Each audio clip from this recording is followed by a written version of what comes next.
This conference will now be recorded. All right. Hello, everyone. Welcome to the Housing 2.0 Workshop Series. You know, we're nearing the end of Pro Bono Week, which is apropos, seeing as how all of you did not need to pay to attend this workshop series. Thank you, sponsors.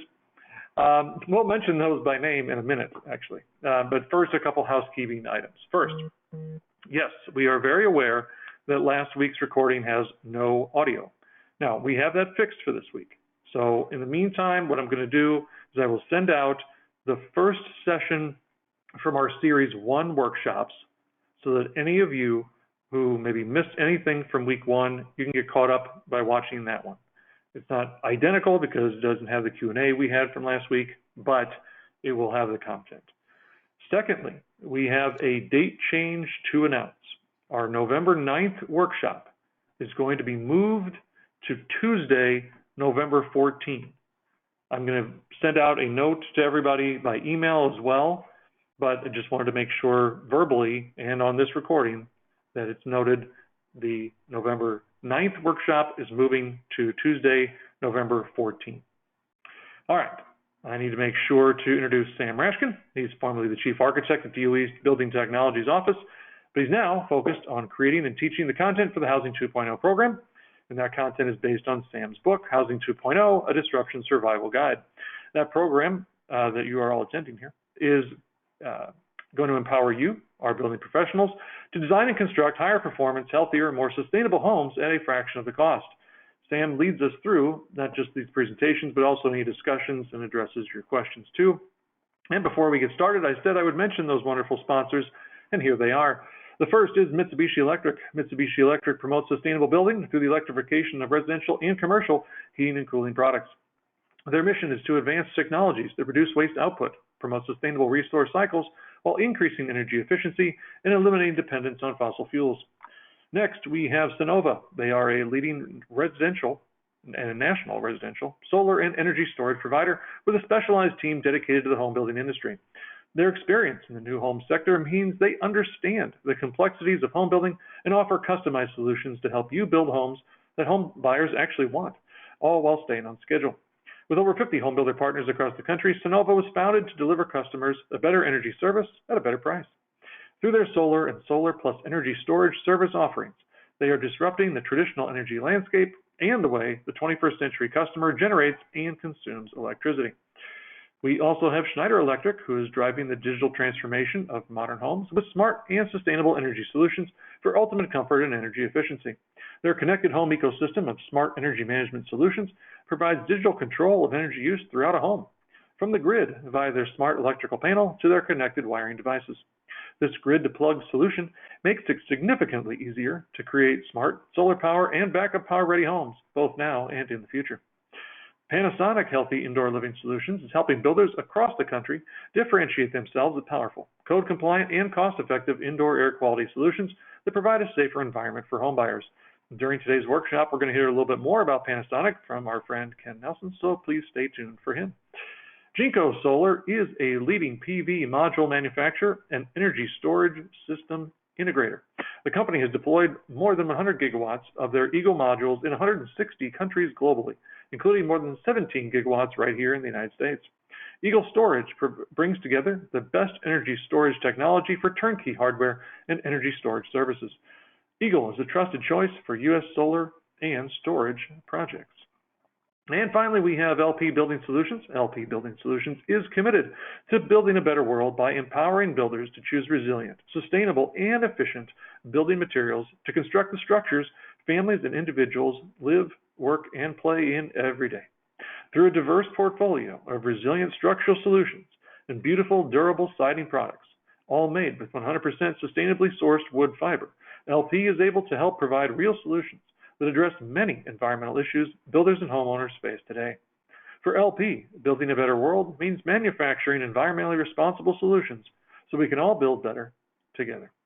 All right, I ask you once again, please place yourself on mute so that we don't pick up any unexpected noises or conversations on our recording. Thank you very much for that. And it's now time for Sam to take over the proceedings. Sam? Thank you so much, Mike. And like Mike, I want to really I share my gratitude for our sponsors. Housing 2.0 is a unique program for how we accelerate innovation into the housing industry, and our sponsors are carefully selected to reflect just that capability of bringing innovation to the housing industry. So again, my appreciation for Mitsubishi Electric, LP Building Solutions, Panasonic, Jinko Solar, Schneider Electric, and Sonova. And so today we're in module 2, where we finally dive into the optimization framework for user experience. And this week we start with the community user experience. The outline for the next 5 modules will be very similar to this outline. We review how we got here, then we dive into the topic of the day. Today's optimizing the community user experience. We do some background slides. We go into a whole array of best practices, how those practices are applied. And at the end, we'll do some self-assessment for builders who want to start applying Housing 2.0 right now. We'll introduce Panasonic along the way, right about the hour mark, and then we'll open up for any questions at the end. So let's begin with a review just from where what we covered last week. Again, apologies for those that will have to look at the Series 1 module to get that first session under the belt. But basically, what we covered is that disruption happens to housing finally. And the reason is right now there are 5 crises converging on the industry, and they're imposing greater and greater pain that's growing exponentially. And the good news is that there's a solution. There are 4 market-ready innovations, all positioned to relieve that pain. And when you look at those 2 and connect the dots, basically you see disruption. And the great outcome for the industry as a whole is far better homes for lower cost. In effect, kind of the same kind of trajectory the car industry has taken, delivering far better product at lower cost for consumers. And so the way it maps out when we connect the dots is we have these 5 crises: user experience readiness, the lack thereof, lack of affordability, lack of digitization, lack of productivity, lack of trades, and then we map up these 4 innovations and connect dots. User experience optimization will address the lack of readiness to optimize the experience. And by the framework we use, which extracts tremendous cost savings, we will be more affordable. Then as we have these BIM-worthy designs that are more affordable and optimize the experience, we want to mass customize those. In effect, create these building blocks that we use over and over again, infuse them with world-class expert solutions, and amortize the cost of that extra world-class expert insight over many, many applications so that we have, again, more affordability and we're optimizing user experience readiness.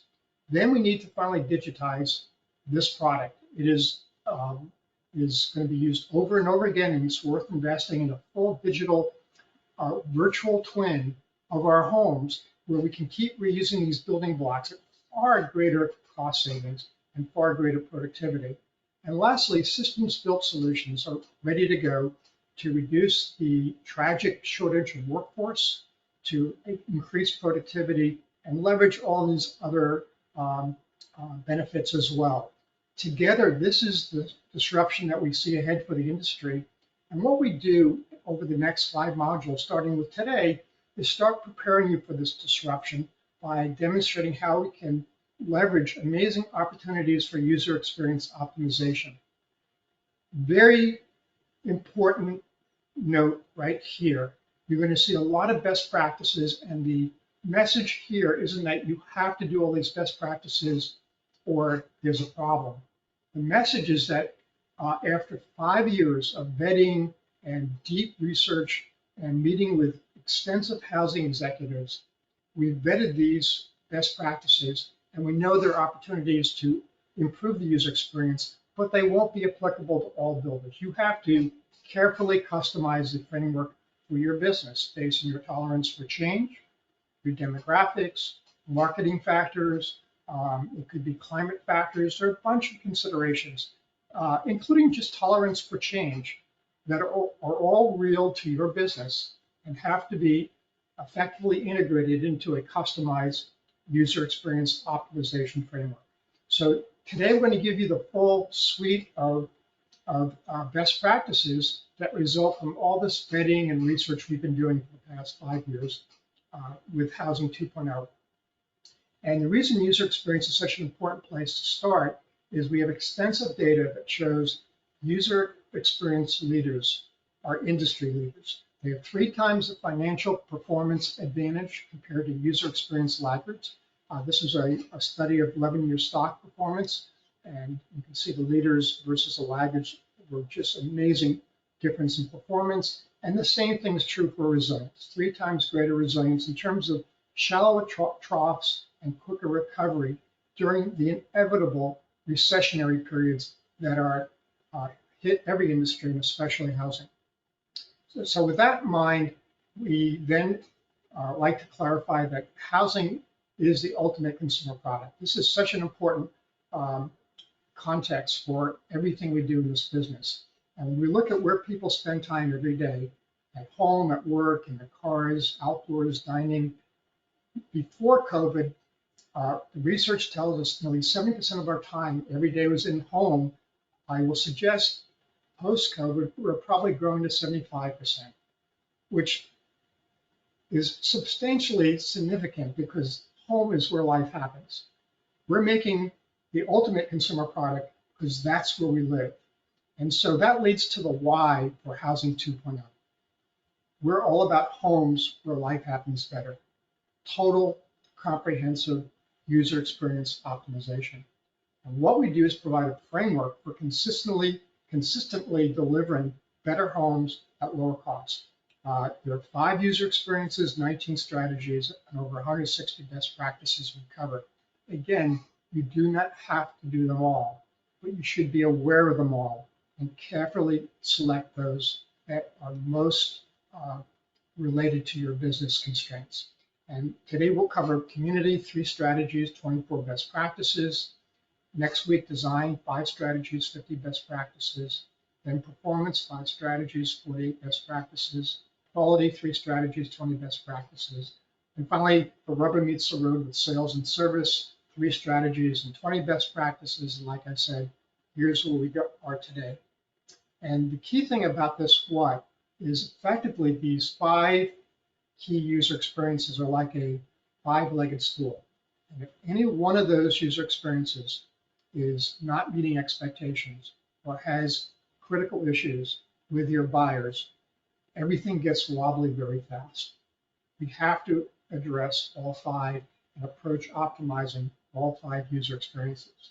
And how we do that is, like I said, we make this investment in experts and special features that are a sure thing. When I say sure thing, we know they're transformative when it comes to user experiences.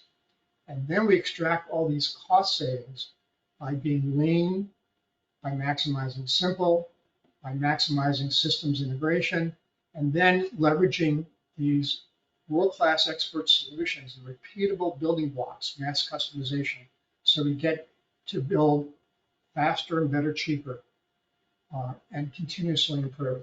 The net cost savings and added value results in better homes for lower costs. So every module we're applying the same strategic approach. It's a new business model. Instead of focusing on first cost, focusing on the product and how to leverage the most experience for lower cost. The resource for all this, again, is the Housing 2.0 book, a disruption survival guide. It's available at the Green Builder Media website for those that would like to have all the detail, because there's so much we can't cover just within these modules. And here is the layout for what we're doing with this workshop. We cover the future of housing.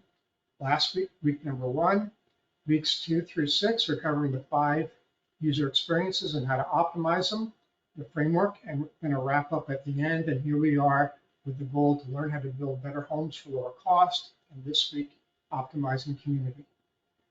Now, Mike has sent out to all the attendees this self-assessment tool. This week, we'll be filling out this top section, as well as starting your process to complete a spider diagram. Those that attended last week know that we looked at a benchmarking tool, the spider diagram, for kind of seeing where individual builders are along the way towards optimization. And so each builder should be doing this to have kind of an overview where they should be focusing their improvement for their company. So we'll do this at the very end. And along the way, when you have some key actions, some, significant aha moments for you and your business, do track the actions that are most critical to be initiating at the very onset as you finish Housing 2.0 program. So let's start with the background for optimizing community experience. And most builders are focused on just the home and making that home as good as it can be. But I'm going to suggest this week that we have to think about the whole community user experience. There's a reason in real estate we go location, location, location. And location is driven by so much more than the house. The house, of course, is critical, but the whole community drives the customer satisfaction around where they live. And that is essential to every builder in some form or fashion. So if you're a developer, it's absolutely paramount to your success that you optimize community. That's what you're doing. You're setting in perpetuity the use of a piece of land that will almost be nearly impossible to change.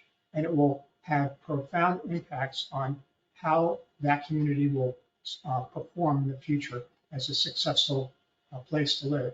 If you're a production builder and you develop your own subdivisions, many of this will apply.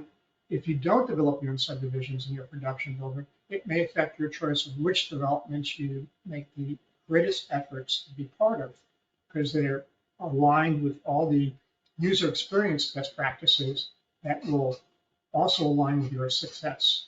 If you're a spec builder, custom, it may affect which lots that you purchase. And if you're a custom builder where your clients already have lots, you should consider it part of your services that you link your buyers to the community opportunities around them and kind of be not just here's your house, but as often a expert in the region and the community to help them know how to get the most out of where they live. And maybe the most important for last, affordable housing is the biggest frustration for me. I think too often we're warehousing low-income households, and all the best practices we'll be talking about are completely aligned with well-being in every way. Health, financially, happiness, everything about how you live is tied to these best practices. And I don't know if there's anywhere more important than low-income housing that we start investing in their well-being as well. So it's really important for me personally that I see affordable housing expand their sphere of influence, to not just think about getting people into a house, but getting them into a really successful community.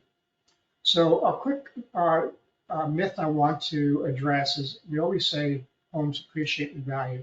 And I want to explain, in fact, there's a real important dynamic here that really speaks to the importance of what we're doing today. A home is like any large asset we own, a car, a boat, whatever it may be, an RV. Those assets depreciate over time.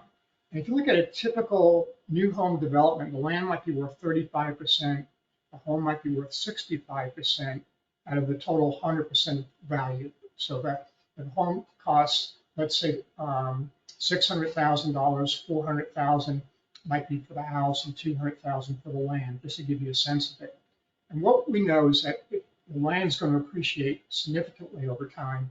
And in contrast, the home itself, as opposed to the land that's appreciating, is going down in value. Just think about it: the appliances, the counters, the finishes, the lack of what may be the current state of technology, all sorts of new developments and innovations in housing are missing. And there's a wear and tear and maintenance that starts getting attached to older homes. It's just natural that they go down in value. Now, we can offset some of that by investing back into the house at significant expense to upgrade kitchens, to replace roofs, to add decks, whatever it may be, and also to add technology and health improvements. So this is kind of the layout, and what happens net, the greater appreciation of land offsets the depreciating asset, the home itself. So that's where you get your gain when you buy a house. It's the total property that's appreciating in value. And 25-year average is about 4%, just to get a sense of the number. And by improving the value of the community itself, which is appreciating, you can increase that appreciation rate and often yield over 100,000 better outcome for homeowners because they're in a community that has a higher appreciation rate. So just that understanding. And the next thing in background is I hope everyone knows that land development is a brutal process. It's not for the faint of heart. It can often take 5-10 years to get a project ready to build from a raw piece of land. And so there's a lot that goes into it. It's finding the land, which is a lot of research, and then the acquisition of land, and then you have to envision the land use pattern and develop a plan for it, get approvals and entitlements. Then you start the infrastructure and the site work, and then you add value by having the lots ready to build. And finally, the last step, homes are finally constructed. And that is a huge process. And the reason that developers engage in such a brutal process is the return is so great. We take land pre-development and post-development. The result is 300 to 500% increase in value. And that's why land development is, in terms of return on investment, is very high, but you need to have a lot of resources, tolerance, and just patience to kind of get to that point. That's just how we get land ready to build. And in terms of home ownership and what drives development is really the advent of modern mortgages that enable people to buy homes instead of being renters. So at the turn of the century, 1900, you would only have a loan term in light brown of about 5 years, but your percent down payment was 50%. So you can just imagine how hard it was then to buy a home. And then by 1934, with the FHA was formed under President Roosevelt, and modern mortgages were being created, and that led us to a 20% down payment and a 20-year loan term in 1934. Then we went to war, came back from war, and we had a huge growth in people starting families. The economy was growing leaps and bounds after World War II. And so the GI Bill was formed to help GIs get into housing. And now we have a 20% down payment and a 30-year loan term, which is kind of the modern mortgage of today, even in 2000. But if you work at it, you can also get a 5% down payment option as well. So that's why housing was able to grow in terms of home ownership. And if you look at over time how we got there, you can see at the turn of the century how low the ownership rates were. To me, it's surprisingly high when you think you got to put 50% down for a 5-year loan. But you can see how it dipped during the Great Recession, and then World War II ends and things start growing to modern day profile. We're over 60% home ownership. We peaked at 69% in 2004, and here we are today right about 65%. So basically, this is how we're here today, developing land so people can buy homes. As housing affordability gets really challenged for our conversation last week, we are seeing growth in build-to-rent kind of housing as well because of the lack of ability to buy homes today. So let's go into best practices. If land is so important and we've got to get development right, we're locking in perpetuity a piece of land as long as we can foresee over time. These best practices are pretty important. And this has unfortunately been the devastating poor side of not doing good development. This is one example. We can dive in and see the streets are disconnected, neighbor to neighbor. We're kind of warehousing people. And it led to all sorts of critics of the industry. This is one book by Lee Gallagher that was scathing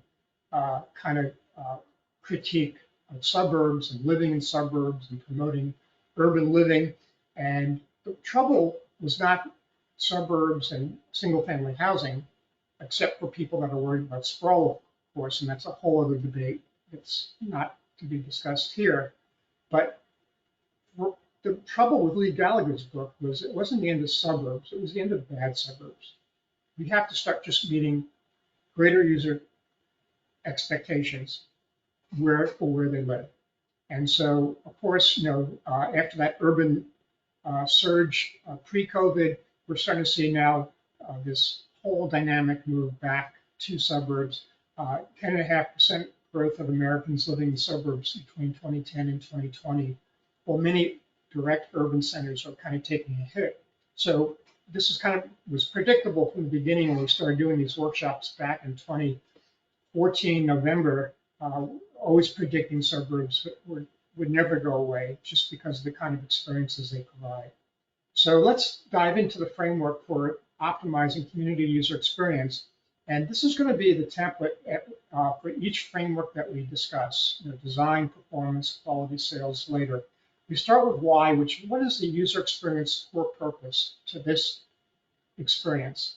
And what's the optimization goals for this user experience? And then what are the strategies that get us to those goals? And starting with the core purpose for community, place matters.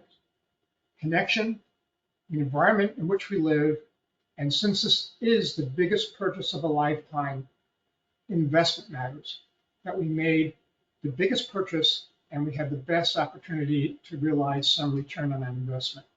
And so what we do to achieve the goals we have are to first optimize interaction so we can have connection. What I mean by that, not that everyone has to connect with everyone else. We're optimizing opportunities for people to interact at the level they want. And the strategy for achieving that is open spaces. The next goal is to optimize appearance to create a better environment.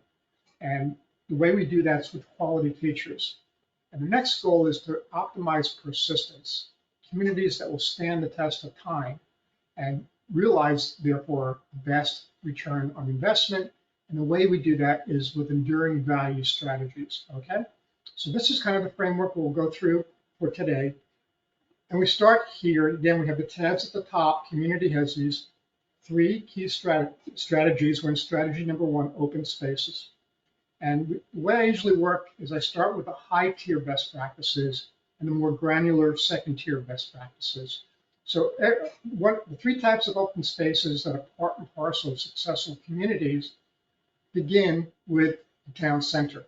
And usually it entails shopping and dining and key services, but some way we can have resources we need to live in the community. The next thing we need are social spaces where we can connect. And I'm going to talk about how the coffee shop is one of the new must-haves in every community. It comes in various forms, but that's one. Parks are critical. And then there's a special one, given the rate of pet ownership, dog parks we'll talk about. And third are activity spaces where people can interact. Those are recreation, trails, and kind of a increasingly more significant type of space is community gardens, both agriculture and other kinds of gardens that just are places to peacefully enjoy the community. So let's go into those, and let's start with just a case study about just the power of open space. And we'll talk about New York City and the High Line. Many of you have either heard about it, many of you have been there, and just to show you how transformational open space can be. What you see is a map of the above grade freight line. From the Hudson Yards over here, you would deliver all the meat to the meatpacking district over here.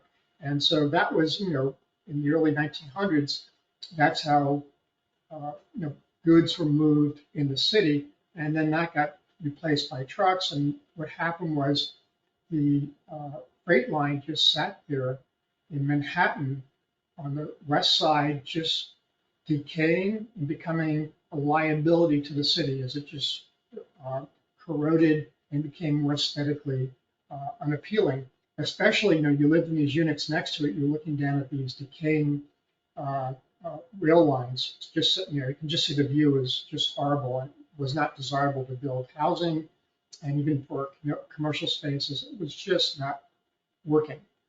And then the wisdom to build on a similar project that happened in Paris called La Promenade, a investment was made to convert a liability into an asset and change the freight line into a high line. And the magic that happened here was you virtually for a mile-and-a-half stretch where had this amazing, beautiful landscape open space. that got you above all the traffic and the noise and just enjoy the beauty of the skyline of New York City. It almost is too successful how crowded the High Line is. And it's just magical the way expert landscape architects know how to use which plants and what spacing and what hardscaping and how to create, all sorts of other uses around the space. It's just a stunning success story. And most significantly is the return on investment.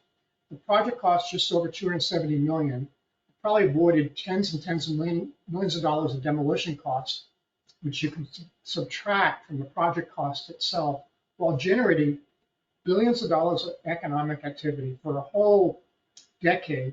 You couldn't go along the skyline without just a sea of these cranes building building after building after building. The net is about a $1 billion increase in tax revenues for New York City over the next 20 years, just by converting a liability into an asset, recognizing the power of open space. Just this is really important. And to have one chance to get it right when you're starting a new community, you will have opportunities like this to retrofit it in without major expenses. So it's so important.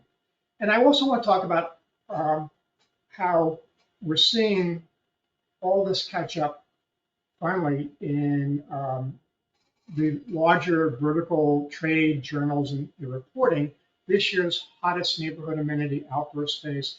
Finally, we're seeing some catch up on recognizing how important this is to communities.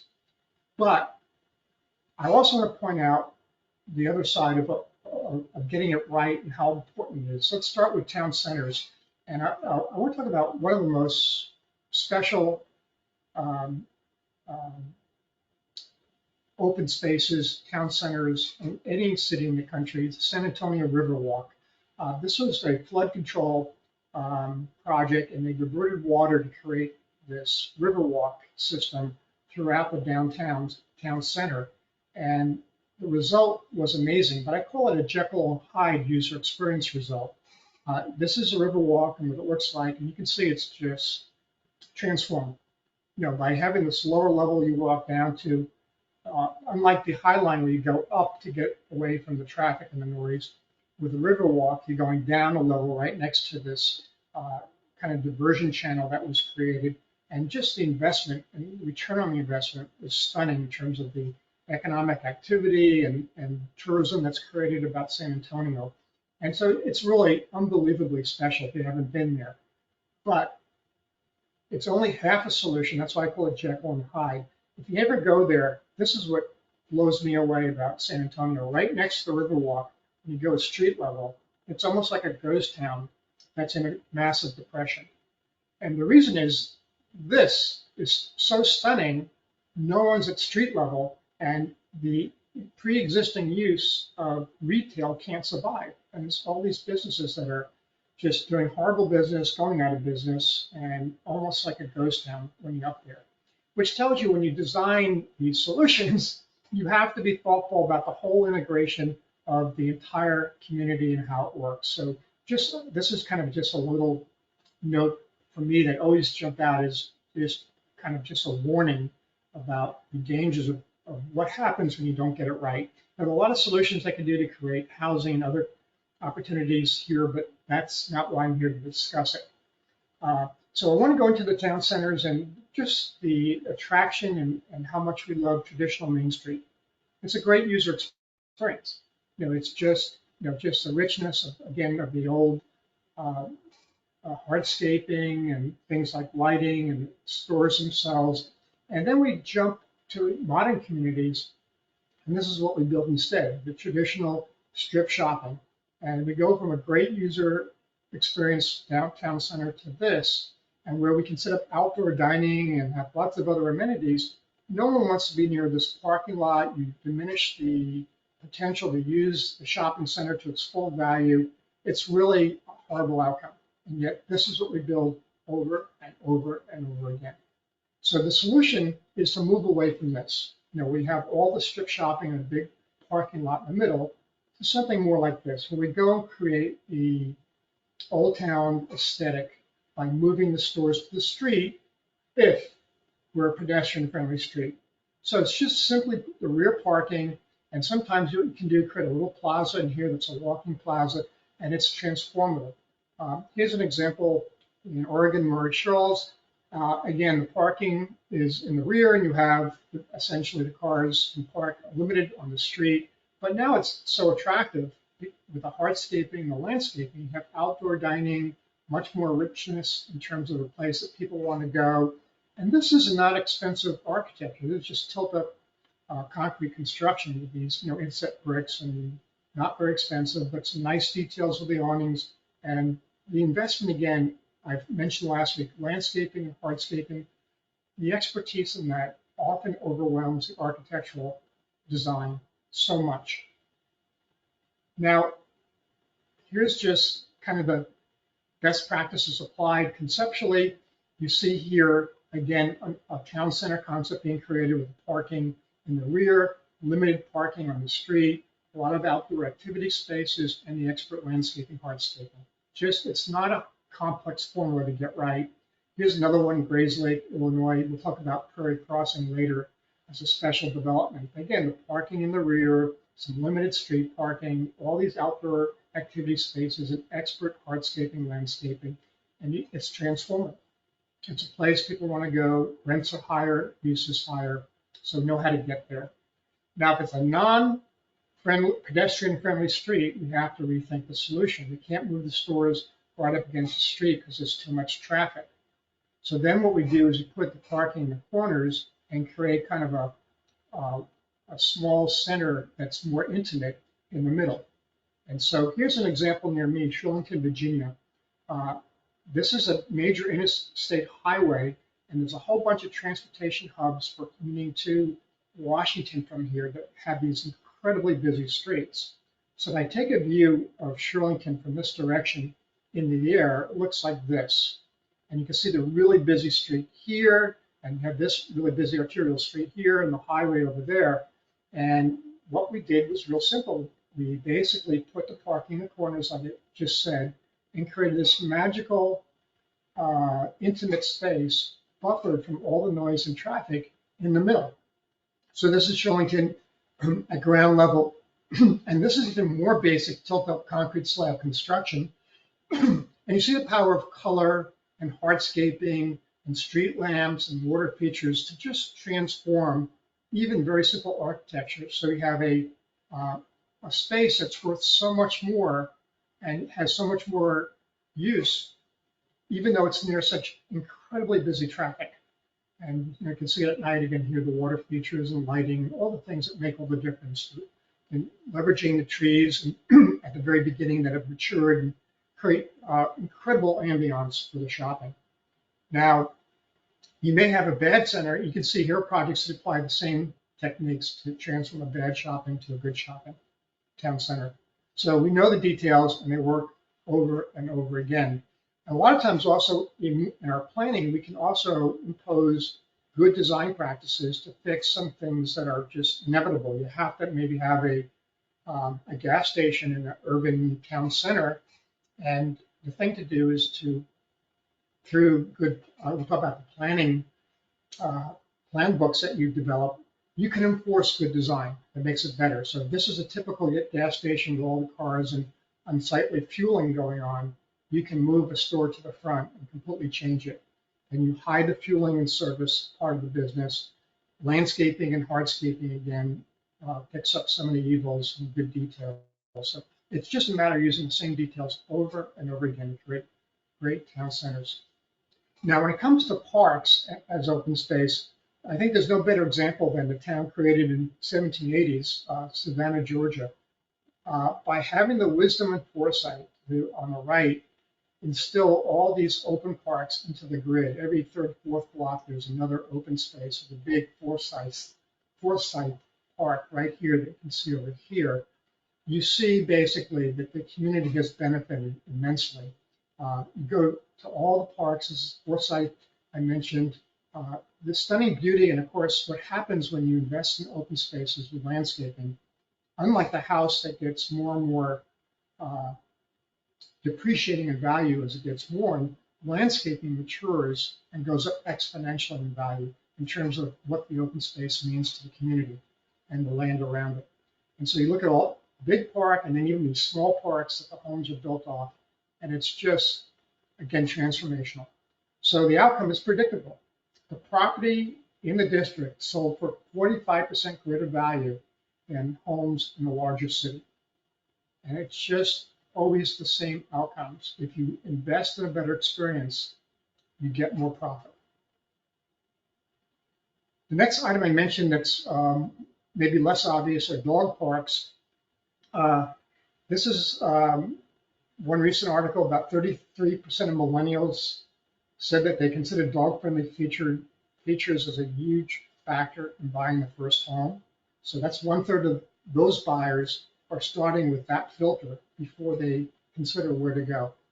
And another study had almost 90% of millennials who bought a home owned a pet, and that nearly 80% of those pet-owning homeowners said they would pass up an otherwise perfect home that didn't meet their needs of the pet. So you kind of get a sense that to a degree you can integrate solutions that just really make these owners happy. It's just an amazing growth and interest in your project. So these spaces can often use land that is less desirable. It could be low land that you don't want to develop on or near a busy street. Whatever it may be, the ability to create connection, the ability to delight the owners is amazing. We just love our pets so much. When we see them run around to have a great time, it transforms our day every day for those of us that have pets. And sometimes you can add some water features and other amenities, but this is an amazing way to attract a larger group of buyers and create a far better experience. I think the number of families, not just millennials that have pets, over 60%. So it's a huge ability just to attract more buyers.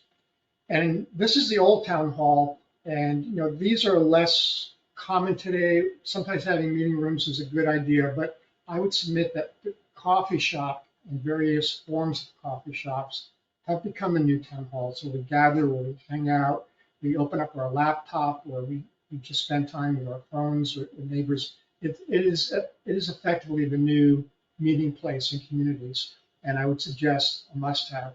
One of my favorite developers, was so amazing showing me when these new developments he was doing after just doing a great community. And the very first thing he was putting in was a coffee shop, the very first thing. So they're important. And then, places for, again, children to play now that families are being created at a much greater rate are significant. And sports courts always have their place in these communities as creating, again, places for people to connect and hang out. It's interesting, we have to follow the trends to see how quickly some new opportunities come up. Pickleball is insane how fast it's growing. It's not without controversy. People do care about the noise factor. And so locating pickleball courts is a real essential factor in thinking about how to integrate it. But note in this picture, you have the tennis courts completely vacant and every pickleball court being used. And this is just a reality that, sports like tennis are in the wane, but pickleball has so much attraction. It takes up a fraction of the land. You get like 4 pickleball courts or 6 in the same space as 2 tennis courts. So you get much more bang for the buck. And the passion around this is enough to create the difference between maybe that community versus another. So again, you have to track how to create these experiences that create connection. And often what's frustrating is watching, we throw in something, but we give so little attention to detail and quality that even though it has good intentions to have a special feature, when it's done this way with barbed wire fence, the pool becomes almost a negative, a place we don't want to hang out. It doesn't take a lot more effort to create some landscaping, some quality fencing solutions, because pools have to have fencing by code, and some hardscaping that work better. It's more, but you go back to persistence of value, the investment return in communities. It's just really important to really think about where to put the money and where to leave it out. And then trails are hugely associated with higher value. in communities, there are walking trails, biking trails, all sorts of ways to integrate these into communities. And last in open spaces, community gardens, farm to table is a huge movement associated with so much well-being and health benefits when you eat fresh produce, and when you have a link to that directly, and also just as an activity space for communities, these are really, really huge adders to the whole living experience in a community. Here's one development by one of the nation's top 10 biggest home builders integrating a whole agri-hood concept in their development, North Carolina. This is Lennar. And now let's move to quality features.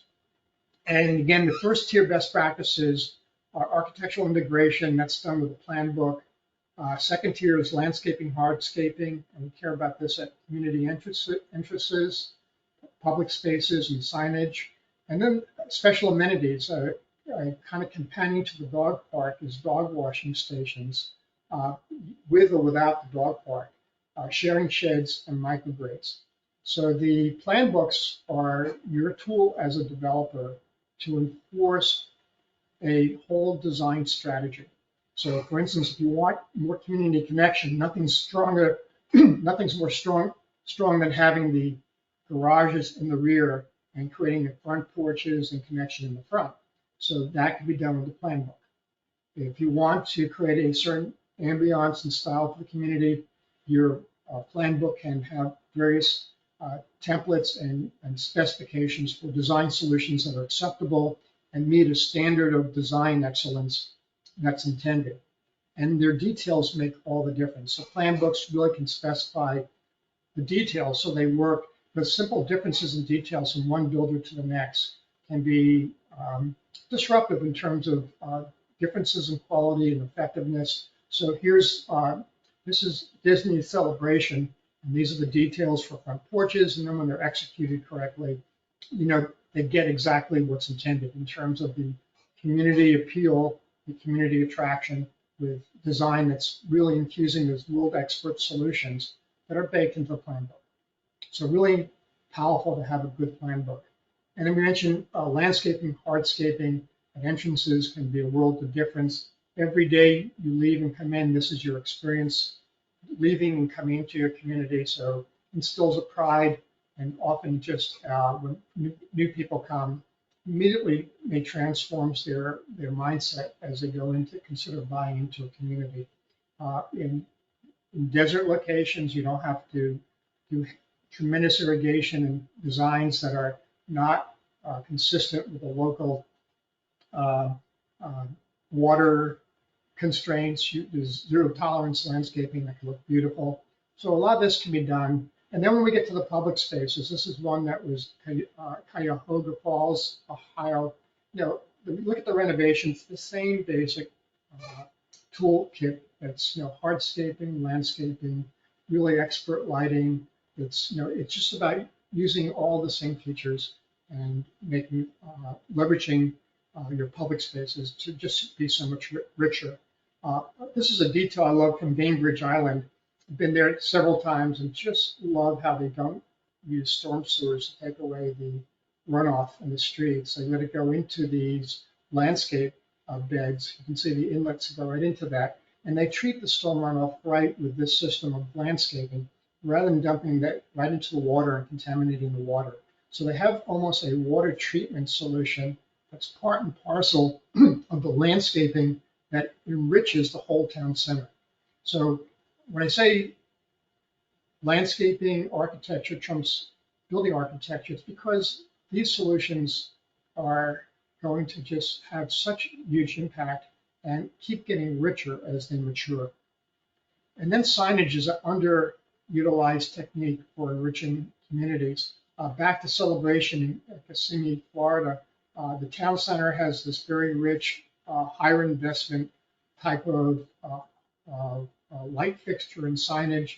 Notice the signage has this little branding around Celebration, the child biking on a trail, the tree. And then the local neighborhoods have this more Frank Lloyd Wright signage solution. Just a little touch just to take the whole neighborhood feel to another level. And even just the use of a good color on the posts rather than the stainless steel that just corrodes over time. And then I mentioned a companion to dog parks can be dog washing stations. This is just a simple, could be a simple shed or building next to a swimming pool or a dog park. But again, a place where you can take care of your dogs and get them clean before you bring them home would super delight your pet owning home buyers. Because one of the most frustrating things about having pets is all the dirt and debris they bring into the house after they play outside. So it's just a great little amenity. It doesn't cost much. And again, it completely connects with a huge group of buyers. And this new idea that is very limited in use to me is directly aligned with the whole culture of your largest segment of new buyers. Everything from millennials to Gen Z. They are basically a sharing economy demographic. They hate owning stuff. They are about being minimalists and not buying things and having to own them. They don't want the ball and chain. So sharing sheds are a way to have like a library of things, where you can get yard tools, maybe extra bikes for guests, maybe you keep kayaks there.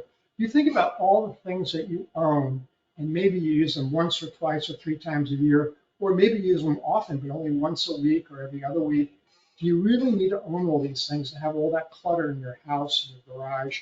So having a place, a library of things. This is one from Europe, and here's one from Michigan. Again, all these tools are so much nicer than people would buy.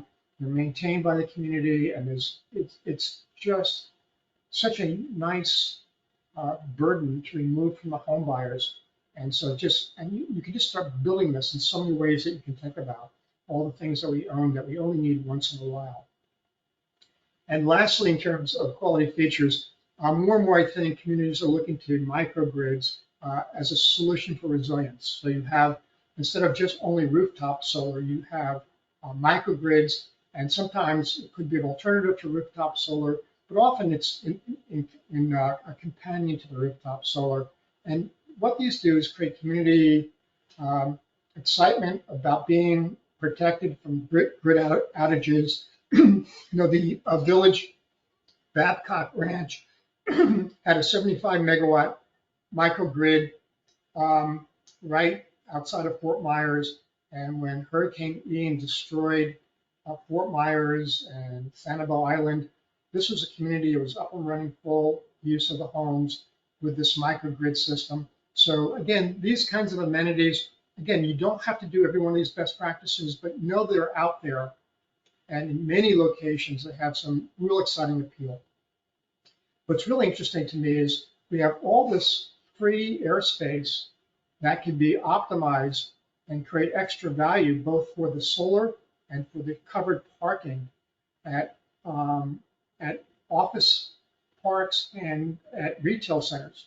And instead of having to build a microgrid on land, you can actually build it in the town center.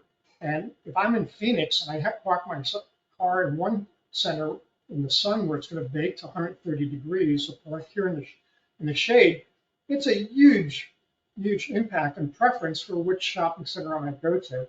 And you're using the airspace, so you can get revenue for it from the microgrid developer, and it also operates more efficiently because the panels are cooled on the underside rather than being on a roof. So it's about 6 or 8% more production, and they can be optimized for orientation, for tilt, there's so many things, and maintained as well. What interesting development on this is France just said, let's mandate this. At any parking lot in the country with 80 spots or more, you're required to put in a microgrid in effect. They're forecasting 11 gigawatts increase in renewable capacity, just leveraging the airspace above parking. So it's amazing how some of these concepts are taking hold.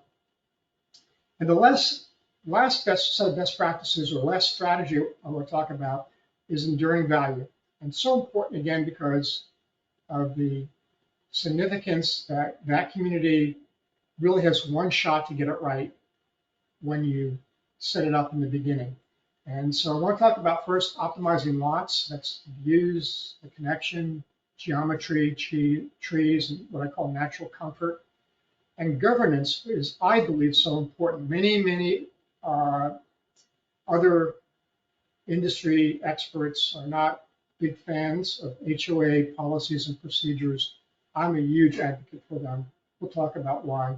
And another use of HOA covenants besides good governance is also setting up an assurance that properties are maintained. We'll talk about why that's so powerful in a moment.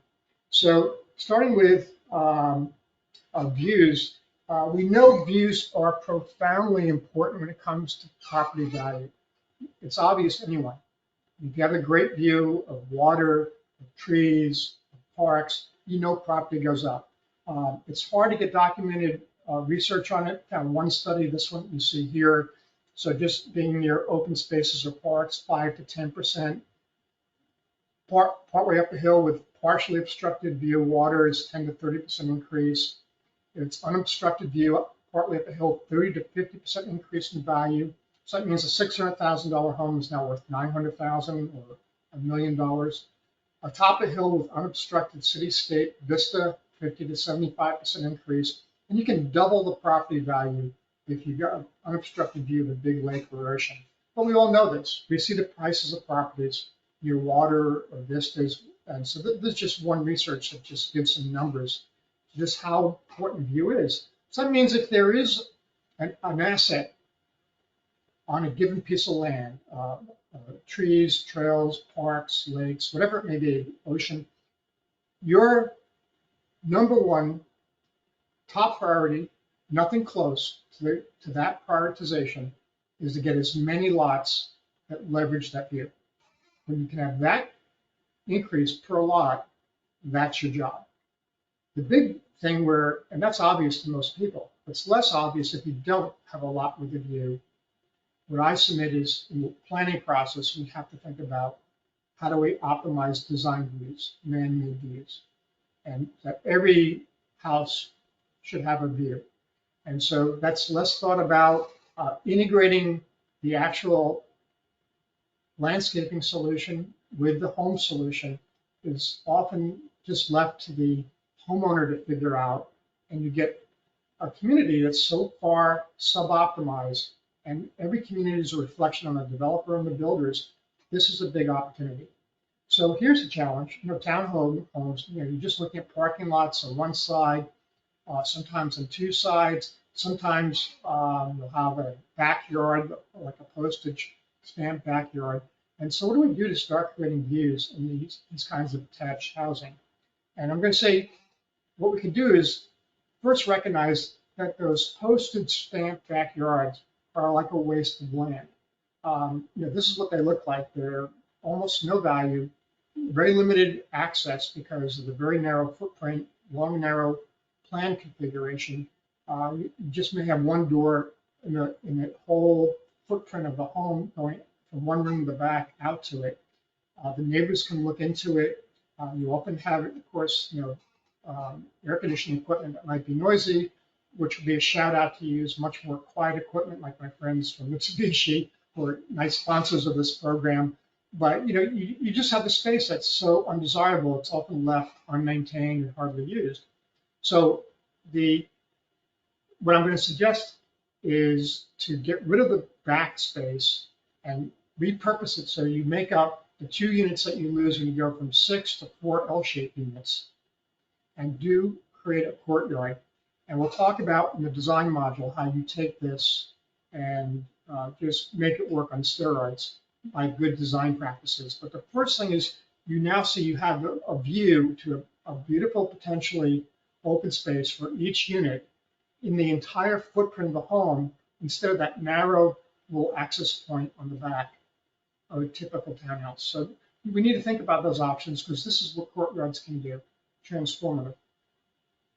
Compared to that postage stamp backyard, this is the power of having these private spaces with access to the entire footprint of the floor plan. Then comes, next part is community connection. And I just want to establish that there's so much science behind the importance of being connected. Disease prevention, anxiety reduction, stronger immune systems, better cognitive function. We know being connected is huge. And so having an ability to connect to the community as much as you want is a essential part of every community design, from my perspective. 50% better chance of staying healthy and increased longevity based on a study with over 300,000 participants. So when we do this kind of design, we virtually block connection. There's nothing happening. Same here. You know, the garage dominated streets and just hardly any attention to landscaping in the front. We don't create any desire or interest in using the outdoor part of our community space. Now, one step we can take is start using recessive garages. I accept the reality that many developments you have no choice to have a garage, but we can use design requirements in those plan books again to ensure that the garage at least is not dominated. And we can have all sorts of solutions to do that. In larger properties, of course, you can get to do side entry garages, which again helps mitigate the effect of a dominant garage. The most powerful way, again, is the rear garages. We'll talk about this community more in the design module. But again, if I'm not confronted with just garages, you can visually see the kind of the 10x increase in user experience walking down this street. I'll go back in slides to this street. And again, the power of landscape architecture. Here's some getting involved in the experts to select shrubs and trees and spacing completely makes the street work better. Okay, geometry is also important. Square versus rectangle lots. If I have long, narrow footprints on the left, my perimeter for a 1,500 square foot house would be 170 feet in this example. If I square it up a bit, not even fully square, I reduce it from 170 to 155 linear feet. So in other words, both homes have 1,500 square feet, but when I go square, I'm building 15 less feet of foundation, 15 less square feet of first floor and second floor walls, and the same amount of roof area. So it's a lower cost to build. And I have more useful space. When I have a long, narrow footprint, there's so much challenge in the design to create flow through from the front to the back. There's much less circulation required for a square floor plan. So the cost savings is just a one-story home, 1,500 square feet, $70 a linear feet for above grade wall, $40 for foundation. These are old numbers which are much higher now. That's 110 total times 15. That's nearly, well, it's over $1,600 just from going square. Plus, I'm exposed to 15 less feet of wall separating me from the cold or the heat outdoors. So I have all these utility savings as well, and the same amount of square foot of roofing exposure. So the way to do this is the same amount of square footage is squeeze the lawns, and I can get the same amount of homes with a square shape. And now I have double the view of these homes. The square shape has all the rooms in the back with views to the space, and it's oriented right to sunlight and daylight and so forth. So more natural comfort. It's with the same land area, lower utility costs, lower hard costs, but I'm having a little more perimeter to run my infrastructure, my pipes, my wires. Trees are no newsflash for everyone listening. We all know trees are compelling. What they do, neighborhood value and appearance. So it's a great thing to do. And of course, we can find some data to give us some numbers to attach to it. If you're next to some preserves, it's almost 20 to 35% more value. Good tree cover, almost 20% more value. Adjacent to green belts, about 30+% more value. Just neighborhood that has good tree cover in general is 6 to 9%, and mature trees 10 to 15%. So one developer I'll talk about in a moment is Powell Development in Sacramento. As soon as he gets a piece of land, the first thing they're doing is planting trees after they get their overall plan configured. And now I want to talk a little about a topic, but I'm going to digress about a quick story first before I go there. One of the first things I was assigned to do almost as soon as I got to California to lead uh, high performance home programs for the California Energy Commission. They sent me, as no one else wanted to go, they sent me to Barstow, California to attend the dedication of a power plant, a solar power plant. 1,800 mirrors shooting sunlight at one central receiver, superheating the water so it can run a generator and create 10 megawatts of power. That's not the story. The story is the drive, getting a car in Barstow, and then where it's 90 degrees on average, May through September, June, July, August, probably over 100 degrees. I was there in June, no, I was there in August, and it was about 115, 112 degrees that day going to this dedication. And this is the type of development, as I'm driving through Barstow, I see over and over again. And it's shocking to me. I was a energy efficient passive solar architect before I got to Sacramento, and there's no regard here for solar orientation on a location that has almost flat topography and no constraints for how streets and communities can be designed to optimize south orientation. So the outcomes are predictable. You look at every one of these windows and you see the blinds are closed. And probably human behavior is such that once blinds are closed, they don't open them when the sun finally goes to the west in the afternoon to get daylight that's glare free. So essentially, the purpose of the window, which is daylight and views and fresh air, are eliminated because you don't orient the building correctly. So why have the window in the first place? And this becomes a question. And you look at developments like this. This is Sun City in Arizona, and you're flat, no topography constraints. You have brutal sun. It was over 105 degrees for 40 straight days in Phoenix this past summer. And have this kind of land use configuration is shameful. To not even integrate natural comfort opportunities is just crazy. This is diving into one of the streets, and you see there's just no interest in all the benefits that natural comfort can do. And so all it takes is this kind of a thoughtful layout to the plan to get your homes facing north-south. And if you do this, then you can control the sun.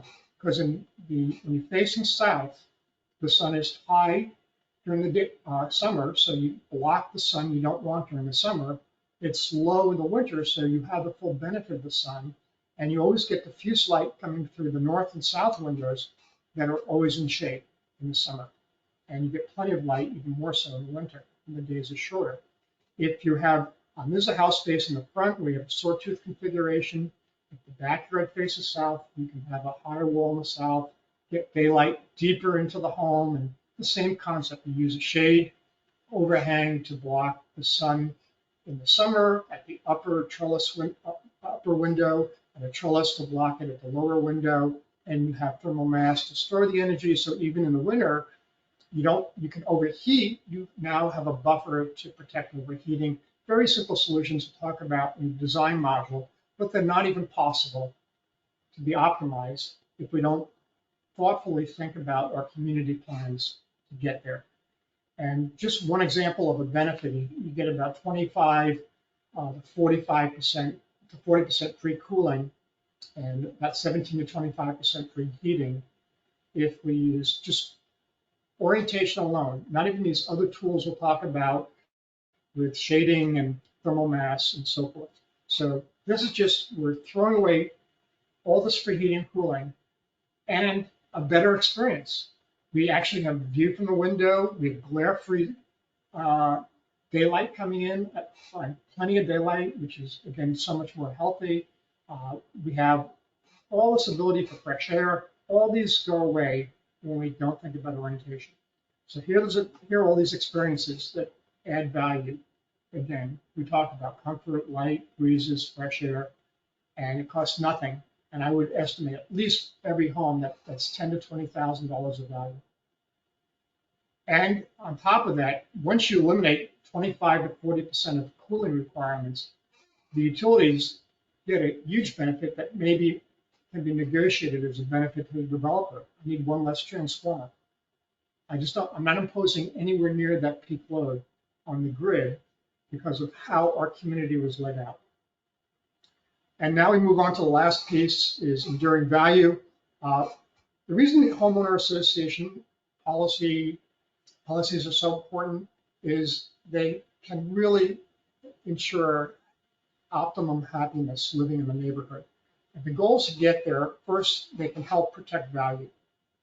Second, they can ensure mutual enjoyment of property. Some basic set of rules that are thoughtfully constructed on the front end. Everyone knows moving into the development what those rules are, and there's a framework for how we live together. And even with all that, conflicts will come up. You can't plan for everything. So you have also procedures and process for how you manage conflict. Neighbor-to-neighbor conflict is probably one of the most emotional stresses on living in a home.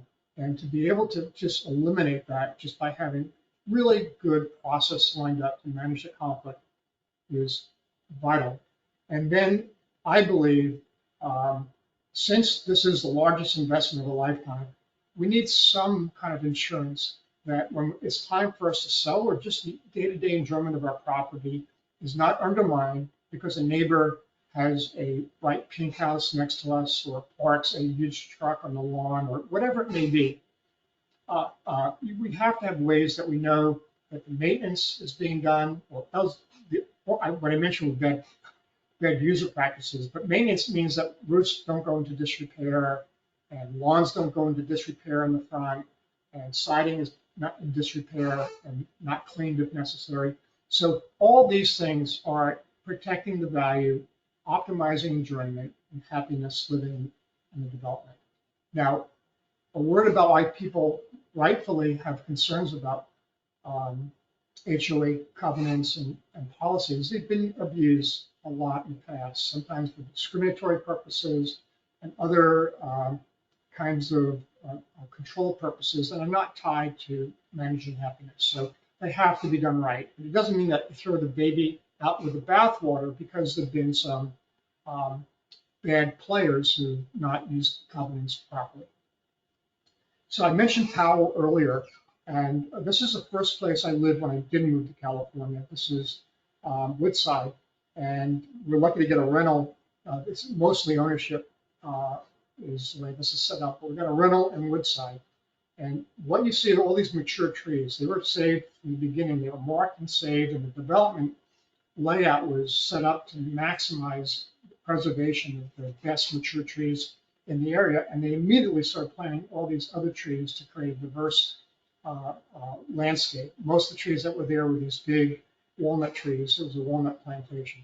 And so you just see what happens when you have this incredible set of covenants. One is the expert choices in landscaping that no homeowner individually would make consistently from home to home. Second is the maintenance of landscaping. Third is the maintenance of the homes. When you own in Woodside, you pay your homeowner's fee, which covers the replacement of the roof, the fencing, and the siding is painted. So all that's done to ensure that development doesn't go into disrepair and the landscaping is optimized. And so this development is just night and day from every other development in Sacramento when we got there. We're so excited to live there. And I also want to call attention to the architectures. Each unit, this section is attached units. It's just a shed box next to a cube is the architectural design. You can see it over here. You have a shed roof box and a flat roof box next to each other. That's the unit. Every unit's the same. And it makes no difference. That's simple and repeated. Why? Landscaping architecture trumps building architecture. As this became decades old when we moved in, the landscape architecture just takes over. And it's a dominant aesthetic about living in Woodside. So, of course, the reputation goes crazy. They do another development, East Ranch, the same practices, preserving trees and all the covenants. Then they do campus commons. And then in the height of a downturn, they open up Gold River. And when every other builder and developer was just trying to keep the lights on. They had lines going out of development to get in early and buy in a pallet development because all the same practices for user experience optimization vis-a-vis the covenants was locked in, plus they had open spaces and trails and so forth. So it just, every know the properties are going to be maintained, they're going to be expertly landscaped, and it's just an investment that just made huge returns for this developer. So it's great when I see the research can validate some of the thinking from all this personal observations, research I've done, extensive vetting. But now here's another, again, major research for another development. They came up with 4 community must-haves. Let's see if they sound familiar. Outdoor living, focus on wellness, connection, and variety of offerings and spaces and activity spaces. So it's just in lockstep with what we've been saying for well over 15 years, and it's good to see it showing up in the research. But we knew it was right back when we started writing about it in 2010 and doing workshops in 2014. We knew because this is a better living experience. Okay, Mike, let's hear it from Panasonic. All right, Sam. Ken does not have any slides that he wants to share, so I'm not going to need to make him the presenter. So if you can leave the screen as it is, Sam, I would appreciate it. And Ken has unmuted himself, and so he can, and his camera is on too, so he can talk to us a little bit about IAQ. Ken, go ahead, sir.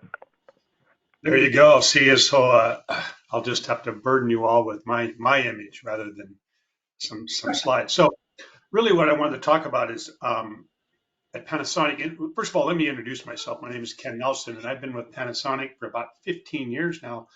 And I probably tend to specialize more in the indoor air quality component, in the sense that I'm troubleshooting and I'm doing the building science, and I work with building forensics groups to resolve problems. And I can share with you that I had an issue come up the other day that honestly I couldn't solve.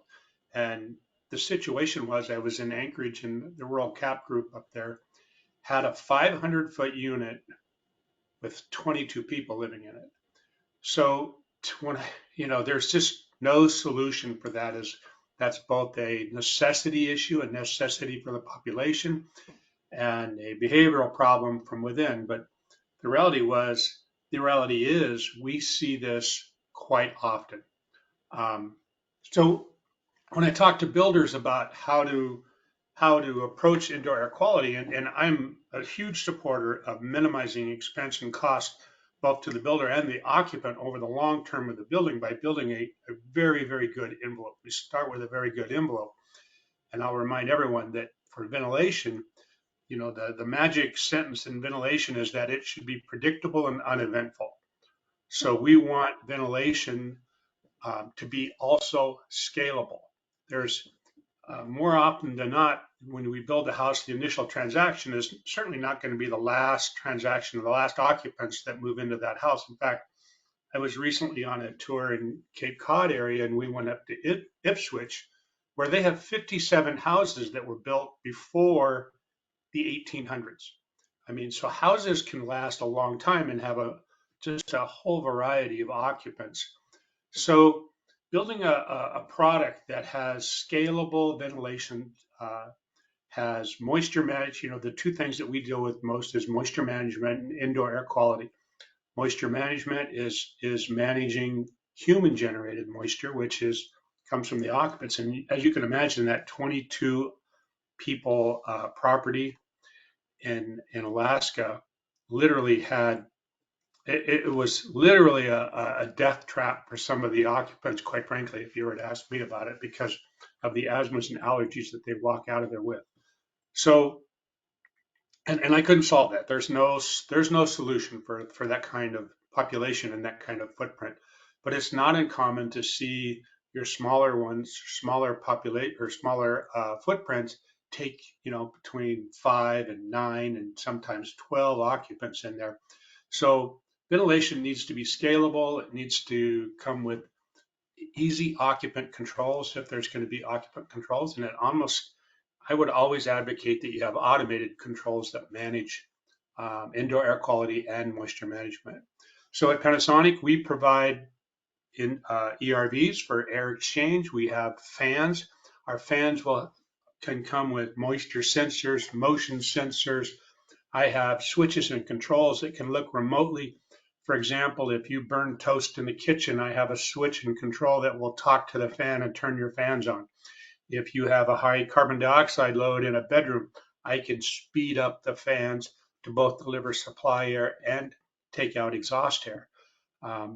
So air quality is critical to every occupant in every house, and it's not something that we should take for granted because people just don't, as Sam alluded to in the front of the presentation, 75% of our time's in a house.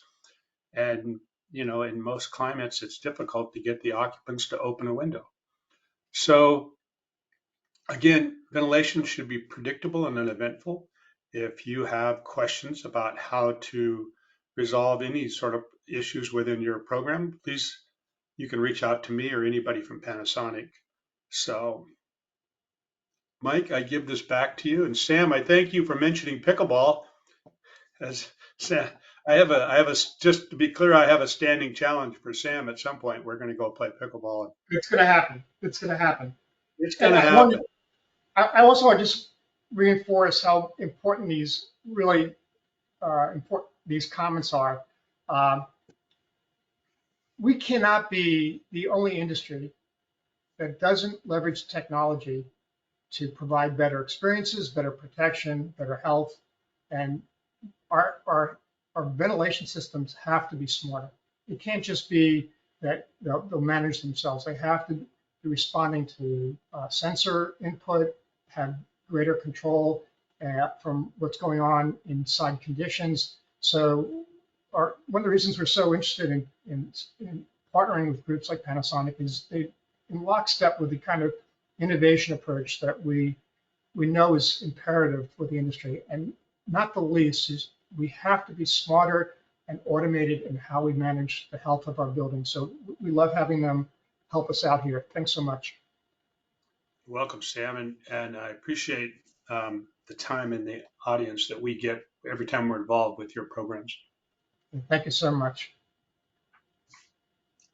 And if there are any questions for Ken or Sam, please go ahead and submit those via the questions box, or you can also turn on your camera, unmute yourself, and we can address those questions here live.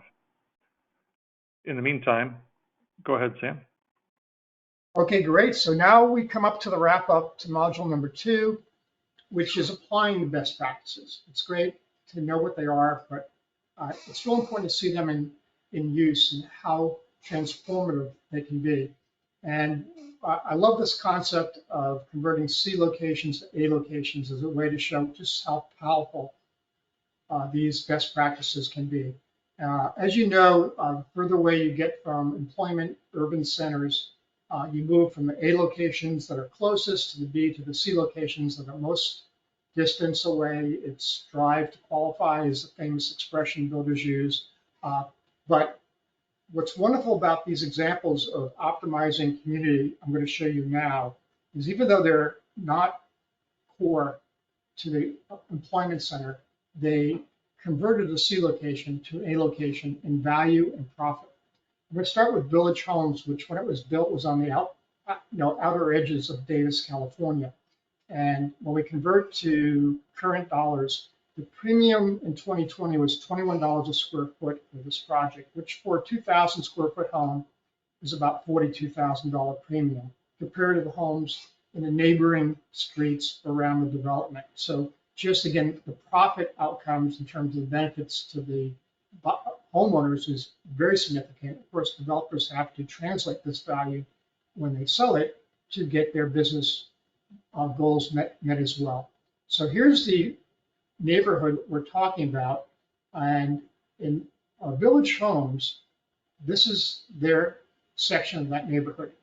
And so this is a few hundred homes, and the key thing is they laid out all the streets and lots, so 100% of the homes had north-south orientation. That was just, they said, that's what we want to do.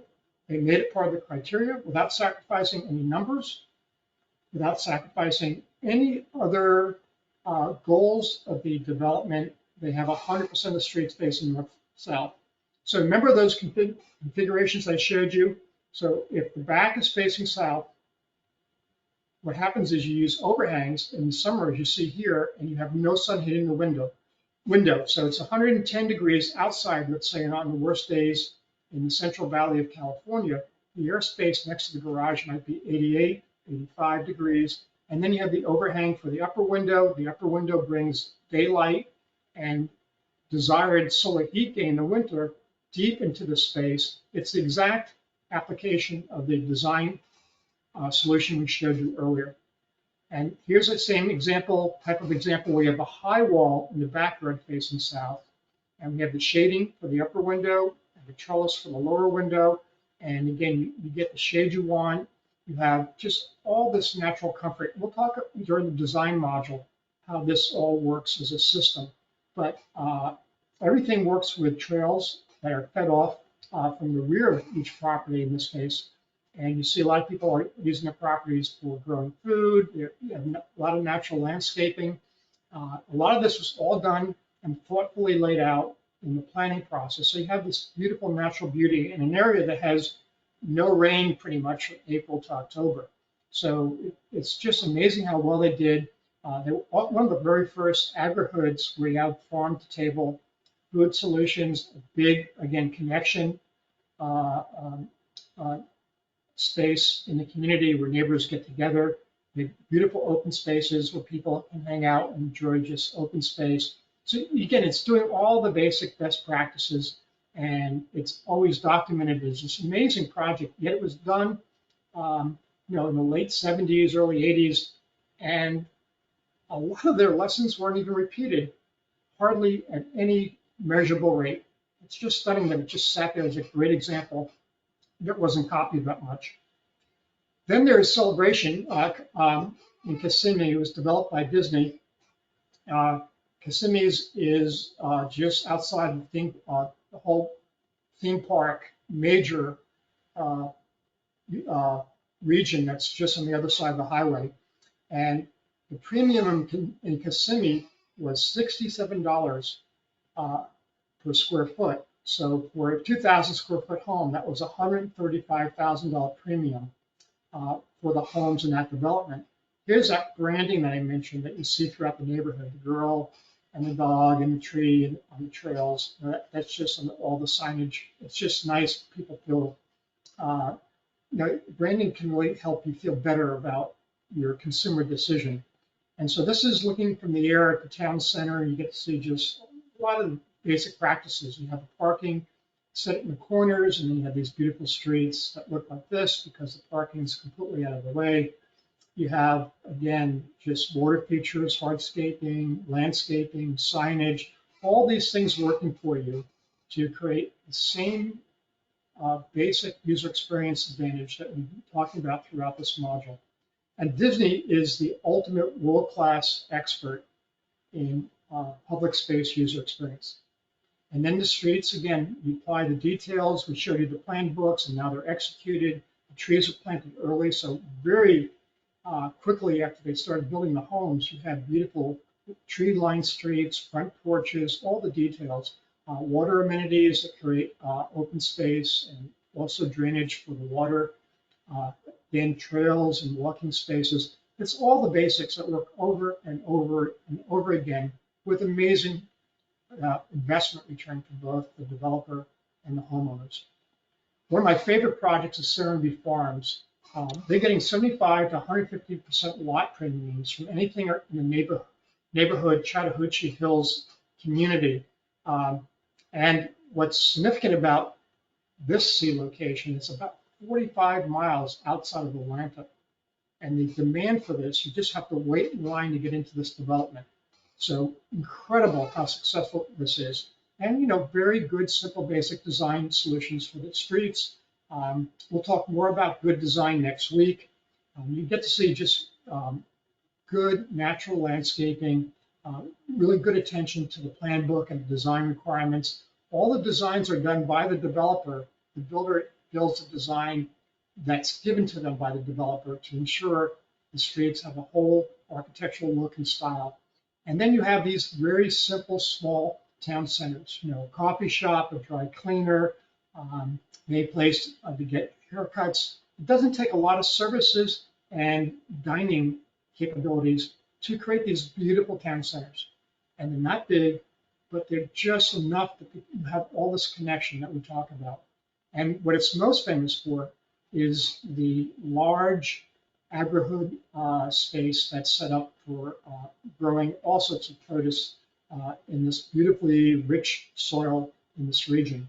And so it gives food for the local restaurants in Atlanta. There's ability for residents to get the food at the farmers markets as well. This food just tastes different. You know, you're getting it from the neighborhood to your door, and the difference in buying produce in a supermarket versus this kind of fresh produce is a whole magnitude different kind of taste and appearance. And again, you have all the trails and other kinds of amenities that you expect. And then there's another famous development, Prairie Crossing, Rays Lake, Illinois, north of Chicago.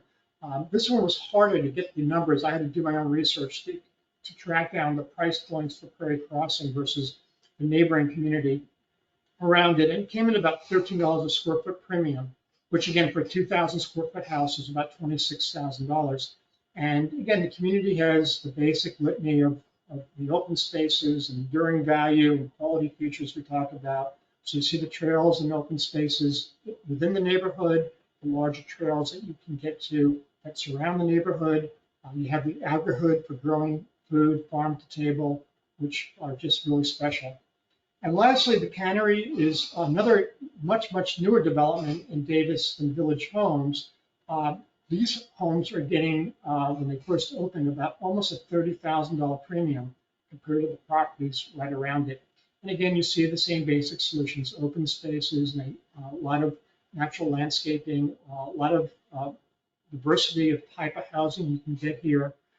This is the town center, community center, with lots of amenities and pools and features that in the hot Central Valley are desired, and the farm to table that we mentioned, that again, more and more communities are doing and attracting so much interest for where people want to live. And the last example I want to talk about is affordable housing. And I think the biggest opportunity here is to add dignity to affordable housing. Rather than just thinking it's good enough to put a roof over people's head, it's to give them a place to live that matters. And I just think we have to embrace a much larger scope of mission when we build housing for low-income households. And so the project that I'm going to show you is from Salt Lake City. It's the other side village, and it's for homeless occupants, 60 units for chronically unsheltered, another name for homeless. It's probably more politically correct. And it features the same framework that we talk about for mainstream developments. Open spaces include a town center with shop plus jobs for the people there that will work, trails, park areas, gardens, game areas, and sport courts. Quality details include landscaping and walkways and seating and places to connect within the community. And in terms of enduring value, you have this really important strong governance with clear rules and behaviors, especially for occupants who have less experience being involved living in nicer communities. So it's really an incredible solution. This is a diagram of this. All these are factory-made, systems-built units that are just dropped in on the site. But you can see how much is invested in, also including common spaces, trails, town center, amenities and places for activities, just like we talked about in major developments. This is a rendering, so very basic drop-in modules, but you're creating a place to live, not just a roof over people's heads. A place for people to work, a place to engage, to connect. I was so excited to see this development. I hope it's as successful as I anticipate it will be, because it has all the best practices that are so critical to the outcome. And when you put all this together and just take some of the numbers that we showed you, if we apply this framework, about 20,000, 100,000 value just from using the overall framework. Just the orientation adds $10,000 to $20,000 of value in terms of the 30-year savings to the homeowners. Special views savings range from $10,000 to over $100,000, and optimizing trees, $20,000 to over $100,000 of value. So all these things are real significant numbers when you start adding them up. Maybe I'll leave you with this before I break to some final recommendations. Many of you have heard of this concept called blue zones. There are like 8 or so or a dozen locations around the globe where people consistently live well over 100 years of lifetime, but not a normal 100+ year lifespan. They live 100+ years, vibrant, healthy, active, with less health issues. And so these blue zones are attracting incredible amount of interest and attention. And so various studies have been done. And so the 4 concepts out of one key study are, again, completely aligned with what we're saying. One is blue zones, people get to move naturally. Walking, gardening, low intensity physical activity, everything we're saying about these kinds of open spaces and the value they provide.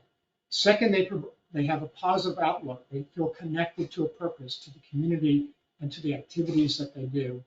Third, they eat wisely. They eat plant-based diets in moderation and food fresh from the source, just like the power of the agri-foods we've been talking about. And 4, they value connection when they live longer. The family comes first, plus community relationships, and they nurture those relationships. This is in lockstep with everything we've been telling you. I just got this a month ago, this study. And so just again, I love when we get to validate how significant these best practices are. I don't expect everyone to do them all, but I do have these recommendations. Developers hold land planners accountable to optimizing the community user experience. And when you recognize that you have this ability to get C locations much lower cost and reinvest in some of these best practices, convert them to A locations that have far more value, well greater than the extra cost to make that conversion. If you're a production home builder, benchmark communities of interest to prioritize which developments you go after. And if you are developing subdivisions, target land or projects that deliver the best community experience. If you're a custom home builder, benchmark communities to prioritize where you purchase lots, and link, if you do custom homes for clients, link them to all the desirable amenities, experiences the community has to offer. Be a solution provider. Be the expert about the region in which you're building. And so have these solutions ready to offer. It could be just a package you give them.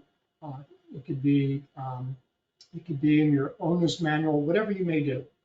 And finally, affordable home builders, you most of all, do not leave out community user experience.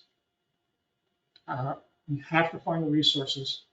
The dignity is too important not to include. I hope this makes sense. And what we want to do right now is just to wrap up. If you are a builder and interested in moving along with us, what I recommend you do is you take this self-assessment tool we give every attendee and start scoring and benchmarking your company.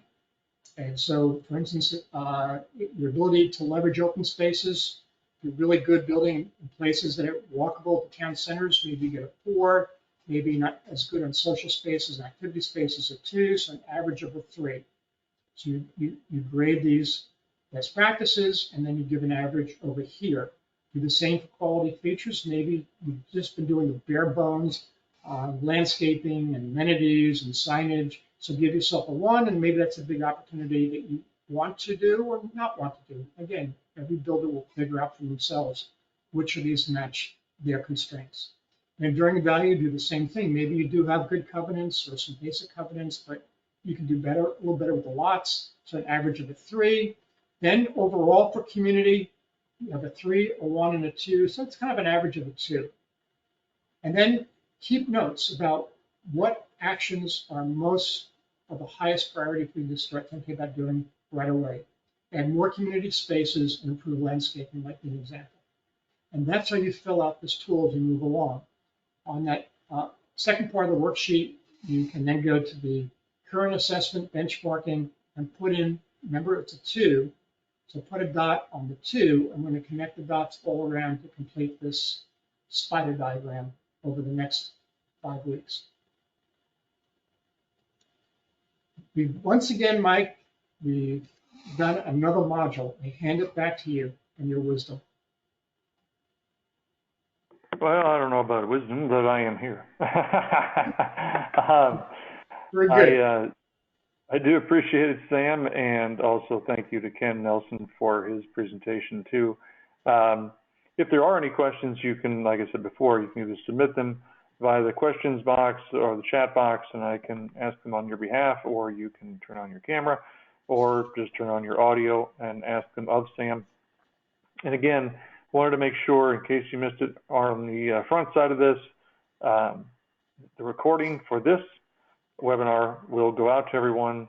And for last week's webinar, because we did not have the audio, I will send out the Series 1, Week 1 recording that you can get caught up on so that you don't miss out on anything.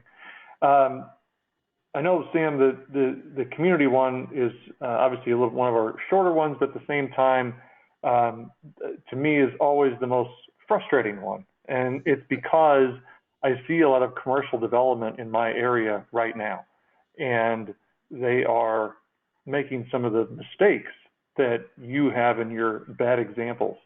And it's so frustrating. I want to just, stop them and be like, wait, you got to talk to my friend Sam, because this could be done so much better than what you're doing right now.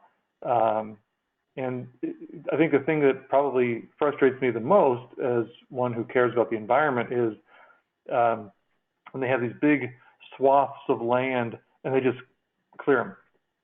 They want that blank canvas, so they kill every single living thing on that and just turn it into this huge dirt field and then go from there. And that's to me maybe one of the saddest things about some of this older way of developing. Yeah, that's such an important observation, Mike, is that the reason for me these workshops are so important is because a lot of the recommendations seem obvious or just common sense, but it's stunning just the degree that we're just not applying systematically all these best practices for the benefits they have to offer both the builder developer and the homeowners. Look, I've been immersed in sustainability, building science, energy efficient construction for decades and decades. And I'll tell you, it's not a sustainable development if you forget any one of these key user experiences and just do the performance. It's not a sustainable community if it doesn't provide all these experiences. And this was the personal epiphany, if you will, for me as national director for these big programs that led to Housing 2.0. And I encourage everyone to do what you did, Mike, to just travel and put on your Housing 2.0 optimization lens glasses, if you will, conceptual glasses, and actually look at projects the way Mike did. And you'll see how stunning it is that we're just not doing these common sense, huge improvements. And I think we just have to be more systematic about it. We have to make it part of our brand, if you will, of what we do when we build new housing. Well, I don't see any questions right now, Sam, so I'm going to go ahead and wrap it up. Obviously, people can always reach out to me by email if they think of something later. So we're going to conclude the community-focused workshop, and we appreciate you joining us today. But we're going to be right back here again next Thursday, November 2nd. It's at 12 p.m. Eastern Time for workshop number 3 of our 6-part workshop series. Now, next week is the very popular design module. So So you don't want to miss that because it's a really, really good one. Thank you so much for attending today. Thank you once again to Mitsubishi Electric, Sonova, Schneider Electric, Panasonic Healthy Indoor Living Solutions, and our friend Ken Nelson, Jinko Solar, and LP Building Solutions for their sponsorships. Until next week, I wanted to wish you all a safe and happy Halloween. May you get all the treats that you deserve. Take care, everyone. Bye-bye. Thank you.